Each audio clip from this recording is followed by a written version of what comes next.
Sinepju graudiņš, vārds katrai dienai. Uz ko tu paļaujies? Šodienas rakstu vieta.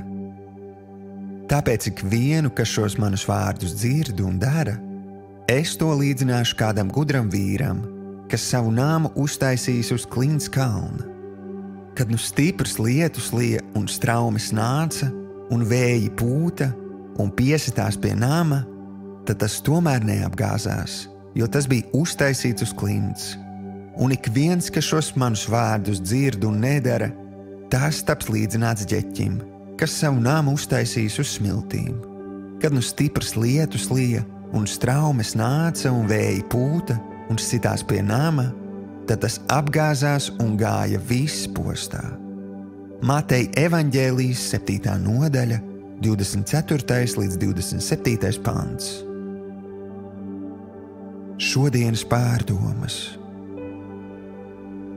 Šodienas rakstu vietā Jēzus mums skaidri pasaka, ka mums dzīvē būs vētras. Atšķirība ir tikai tā, vai būsim tām gatavi.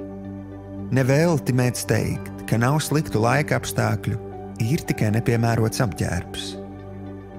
Zīmīgi, ka Bībeles valodā klints simbolizē Jēzu Kristu, bet smiltis simbolizē cilvēkus. Tātad, ja paļaujamies uz cilvēkiem, un tas ietver arī paļaušanos uz pašu spēkiem, mēs nespējam izturēt dzīves vētrās. Bet, ja paļaujamies uz Dievu, paklausām Viņa vārdam un veidojam sadraudzību ar Viņu, mēs ne tikai izturam vētras, bet turpinām virzīties uz priekšu pa svētību ceļu. Šodienas lūkšana. Mīļais Tēvs, es izvēlos būvēt savu dzīvi uz klints, uz Jēzu Kristu.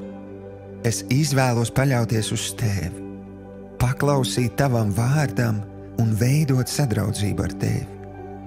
Lūdzu, uzrādi man tās jomas, kurās vēl paļaujos uz cilvēkiem, un pateicos, ka palīdz man mainīties.